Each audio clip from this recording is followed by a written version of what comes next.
Hello and welcome back to our channel. So today in this video we are going to discuss about how to share large files securely with WeTransfer Pro. So without wasting much of our time, let's get straight into the video.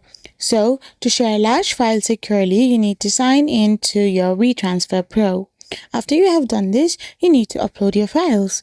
Click on plus or drag and drop your files or folders into the transfer window once you have signed in into your WeTransfer Pro account.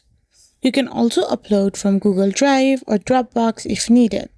Now you can simply secure your sending method. You can simply choose two options: send via email or get a link. After this, secure with password protection and customize in control. Add your own branding, set an expiration date, and you can also choose if the link is one-time use or available until expiry. Then you can simply send and track. Click on the transfer option and you will get a confirmation once uploaded.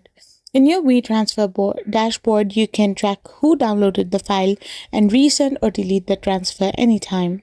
I hope you found this video helpful, so don't forget to hit that subscribe button and to give us a thumbs up. Thank you for watching.